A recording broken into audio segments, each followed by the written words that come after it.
للعالمین، جیسا کہ اللہ تعالیٰ کا ارشاد ہے وَمَا أَرْسَلْنَاكَ إِلَّا رَحْمَةً لِلْعَالَمِينَ۔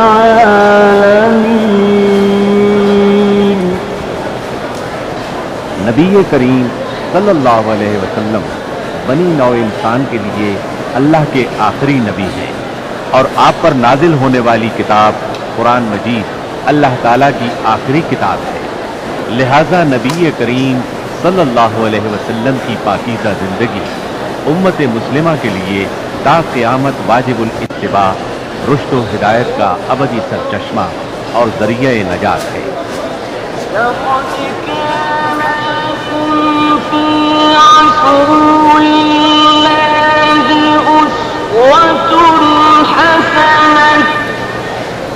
یقیناً رسول اللہ کی زندگی تمہارے لیے بہترین نمونہ ہے، لہذا رحمت للعالمین کی سیرت مطہرہ کا مطالعہ ہر مسلمان کی زندگی کا لازمی حصہ قرار پایا۔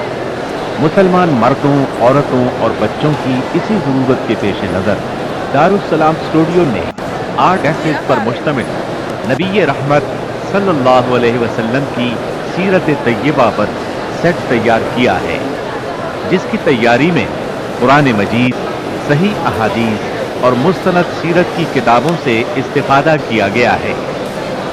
8 کیسٹ کے اس سیٹ میں سیرت النبی صلی اللہ علیہ وسلم کو مفصل طور پر بیان کیا گیا ہے۔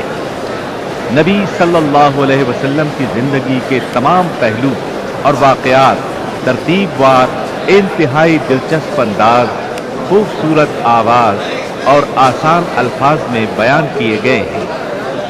اس کیسٹ میں یہ عنوانات ہیں: اسلام سے پہلے کے حالات، عرب کا محل حقوق، عرب قومیں، عرب حکومتیں اور سرداریاں، عرب ادیان و مذاہب، دین ابراہیمی میں قریش کی بدعات، جاہلی معاشرے کی چند جھلکیاں، عربوں کی اقتصادی اور اخلاقی حالت، نبی صلی اللہ علیہ وسلم کی ولادت باسعادت اور نسب نامہ۔ لیجیے سماعت فرمائیے کیسٹ نمبر 1۔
سیرت نبوی کو مکمل طور پر بیان کرنا اس وقت تک ممکن نہیں جب تک اسلام سے پہلے اور بعد کے حالات کا تقابل نہ کیا جائے۔ اس لیے ہم اصل مضمون کے پہلے اس حصے میں اسلام سے پہلے عرب کی کیفیت بیان کریں گے، عرب اقوام اور ان کی معاشرت کا نقشہ کھینچیں گے، پھر وہ حالات بیان کریں گے جن میں رسول اللہ صلی اللہ علیہ وسلم کی بعثت ہوئی۔ لفظ عرب کے لغوی معنی صحرا اور بیاب و گیاہ زمین کے ہیں۔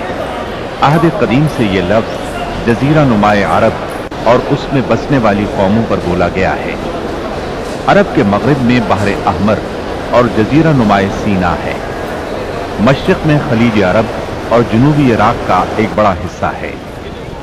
جنوب میں بحر عرب ہے جو در حقیقت بحر ہند کا پھیلاؤ ہے۔ شمال میں ملک شام اور کسی قدر شمالی عراق ہے۔ ان میں سے بعض سرحدوں کے بارے میں اختلاف بھی ہے۔ کل رقبے کا اندازہ 10 لاکھ سے 13 لاکھ مربع میل تک کیا گیا ہے۔ نسلی اعتبار سے مورخین نے عرب اقوام کی 3 قسمیں قرار دی ہیں۔ نمبر 1، عرب بائدہ، یعنی وہ قدیم عرب قبائل اور قومیں جو بالکل ناپید ہو گئیں اور ان کے متعلق ضروری معلومات بھی دستیاب نہیں، مثلا عاد، سمود، تسم، جدیس، عمالقہ وغیرہ۔ نمبر 2، عرب عاربہ، یعنی وہ عرب قبائل جو یارب بن یشجب بن قحطان کی نسل سے ہیں، انہیں قحطانی عرب کہا جاتا ہے۔ نمبر 3، عرب مستعربہ، یعنی وہ قبائل جو سیدنا اسماعیل علیہ السلام کی نسل سے ہیں، انہیں عدنانی عرب کہا جاتا ہے۔ عرب عاربہ یعنی قحطانی عرب کا اصل گہوارہ ملک یمن تھا۔ یہیں ان کے خاندان اور قبیلے مختلف شاخوں میں پھوٹے، پھیلے اور بڑھے۔ ان میں سے 2 قبیلوں نے بہت شہرت حاصل کی۔ ایک ہمیر جس کی مشہور شاخیں زید الجمہور، خزاعہ اور سکاسک ہیں۔ دوسرا کہلان جس کی مشہور شاخیں ہمدان، انمار، مزہج، تے، کندہ، لخم، جزام، ازد، اوس، خزرج اور اولاد جفنہ ہیں، جنہوں نے آگے چل کر ملک شام میں بادشاہت قائم کی اور آل غسان کے نام سے مشہور ہوئے۔ عرب مستعربہ کے جد اعلیٰ سیدنا ابراہیم علیہ السلام اصلاً عراق کے ایک شہر اور کے باشندے تھے۔ یہ شہر دریائے فرات کے مغربی ساحل پر کوفے کے قریب واقع تھا۔ اس کی کھدائی کے دوران میں جو کتبے برآمد ہوئے ان سے اس شہر کے متعلق بہت سی تفصیلات منظر عام پر آئی ہیں، اور سیدنا ابراہیم علیہ السلام کے خاندان کی بعض تفصیلات معلوم ہوئی ہیں۔ نیز ملک کے دینی اور اجتماعی حالات بھی سامنے آئے ہیں۔ سیدنا ابراہیم علیہ السلام یہاں سے ہجرت کر کے شہر حران تشریف لے گئے تھے، اور پھر وہاں سے فلسطین جا کر اس کو اپنی دعوتی سرگرمیوں کا مرکز بنا لیا، اور دعوت و تبلیغ کے لیے یہیں سے اندرون و بیرون ملک آتے جاتے رہتے تھے۔ ایک بار آپ مصر تشریف لے گئے۔ فرعون نے آپ کی بیوی سیدہ سارہ علیہ السلام کی کیفیت سنی تو بدنیت ہو گئے۔ انہیں بری نیت سے اپنے دربار میں بلایا، لیکن اللہ نے سیدہ سارہ کی دعا کے نتیجے میں غیبی طور پر فرعون کی ایسی شرفت کی کہ وہ ہاتھ پاؤں مارنے لگا۔ اس کی نیت بد اس کے منہ پر مار دی گئی، اور وہ اس حادثے کی نوعیت سے سمجھ گیا کہ سیدہ سارہ اللہ کی نہایت خاص اور مقرب بندی ہے۔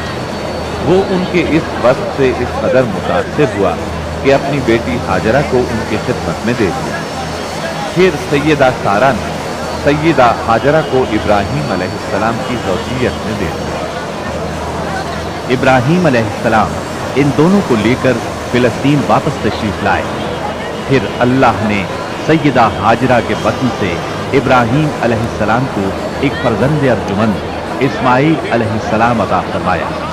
سیدہ سارہ بے اولاد، اس لیے انہیں بہت غیرت آئی، اور انہوں نے سیدنا ابراہیم علیہ السلام کو مجبور کیا کہ سیدہ ہاجرہ کو ان کے نوزائیدہ بچے سمیت جلا وطن کر دیں۔ حالات نے ایسا رخ اختیار کیا کہ انہیں سیدہ سارہ کی بات ماننا پڑی، اور وہ سیدہ ہاجرہ اور اسماعیل علیہ السلام کو لے کر حجاز تشریف لے گئے۔ وہاں انہیں ایک بے آب و گیاہ وادی میں اتارا۔ اسی جگہ آج بیت اللہ اس وقت نہیں تھا، صرف ٹینوں کی طرح ابھری ہوئی زمین تھی۔ سیلاب آتا تو دائیں بائیں سے کترا کر نکل جاتا تھا۔ وہیں مسجد حرام کے بالائی حصے میں زمزم کے پاس ایک بہت بڑا درخت تھا۔ آپ نے ان دونوں کو اسی درخت کے پاس چھوڑا۔ اس وقت مکے میں پانی تھا نہ انسان، اس لیے سیدنا ابراہیم علیہ السلام نے ایک توشہ دان میں کھجوریں اور ایک مشکیزے میں پانی رکھ دیا۔ اس کے بعد فلسطین واپس چلے گئے۔ ادھر چند ہی دن میں کھجوریں اور پانی ختم ہو گیا۔ سخت مشکل پیش آئی، مگر اس مشکل وقت میں اللہ کے فضل سے زمزم کا چشمہ پھوٹ پڑا اور ان کے لیے خوراک کا سامان بن گیا۔ اسماعیل علیہ السلام جب جوان ہوئے تو جرہم قبیلے سے عربی سیکھے۔ یہ قبیلہ وہاں پانی دیکھ کر آباد ہو گیا تھا۔ اس قبیلے کے لوگ انہیں پسند کرنے لگے تو ان لوگوں نے اپنے خاندان کی ایک خاتون سے ان کی شادی کر دی۔ اسی دوران میں سیدہ ہاجرہ کا انتقال ہو گیا۔ ادھر سیدنا ابراہیم علیہ السلام کو خیال آیا کہ اپنا ترکہ دیکھنا چاہیے، چنانچہ وہ مکہ معظمہ تشریف لے گئے، لیکن سیدنا اسماعیل علیہ السلام سے ملاقات نہ ہوئی۔ بہو سے حالات دریافت کیے، اس نے تنگدستی کی شکایت کی۔ آپ نے وصیت کی کہ اسماعیل آئیں تو کہنا اپنے دروازے کی چوکھٹ بدل دیں۔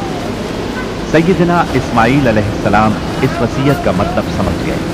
انہوں نے بیوی کو طلاق دے دی اور ایک دوسری عورت سے شادی کر دی، جو جرہم کے سردار مزاز بن عمرو کی صاحبزادی تھی۔ ان کی دوسری شادی کے بعد ایک بار پھر سیدنا ابراہیم علیہ السلام مکے تشریف لے گئے، مگر اس مرتبہ بھی سیدنا اسماعیل علیہ السلام سے ملاقات نہ ہو سکی۔ بہو سے حال پوچھا تو اس نے اللہ کی حمد و ثنا بیان کی۔ آپ نے وصیت کی کہ اسماعیل اپنے دروازے کی چوکھٹ برقرار رکھیں، اور فلسطین واپس ہو گئے۔